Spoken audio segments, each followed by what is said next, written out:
कोकणात प्रथमच आयोजित करण्यात आलेल्या लायन्स क्लब ऑफ खेड सिटीच्या वर्षा मॅरेथॉन 2025 मध्ये महाराष्ट्र राज्याचे गृहराज्यमंत्री तथा दापोली विधानसभा मतदारसंघाचे आमदार नामदार योगेश कदम यांनी आज सकाळी प्रत्यक्ष धाव घेत उत्स्फूर्त सहभाग नोंदवला.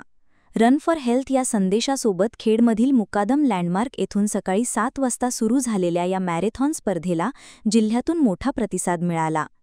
1000हून अधिक स्पर्धक या उपक्रमात सहभागी झाले होते. मंत्री योगेश कदम यांनी स्पर्धेच्या उद्घाटनप्रसंगी मार्गदर्शन करत आरोग्यविषयक जनजागृतीसाठी अशा उपक्रमांचे विशेष महत्त्व अधोरेखित केले. 4 वेगवेगळ्या गटांमध्ये झालेल्या या मॅरेथॉनमध्ये पुरुष, महिला, ज्येष्ठ नागरिक तसेच मान्यवरांसाठी खास गट ठेवण्यात आले होते. स्पर्धेदरम्यान वैद्यकीय सुविधा, पाण्याचे स्टॉल्स आणि एनर्जी ड्रिंक्स यांची प्रभावी व्यवस्था करण्यात आली होती. या उपक्रमात मंत्री कदम यांनी स्वतः धावून सहभाग घेतल्याने सर्व स्पर्धकांमध्ये उत्साहाचे वातावरण पाहायला मिळाले. त्यांनी मॅरेथॉन संपल्यानंतर उपस्थित आयोजक व सहभागींचे कौतुक करत लायन्स क्लबच्या कार्याची प्रशंसा केली.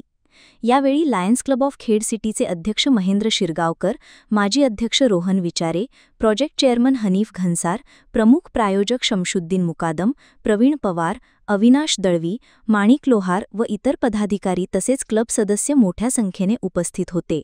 ही मॅरेथॉन आरोग्य जपण्यासाठी एक प्रेरणादायी पाऊल ठरणार असून पुढील वर्षांमध्येही अधिक व्यापक स्वरूपात हा उपक्रम राबवण्यात येईल, असे संकेत आयोजकांनी दिले.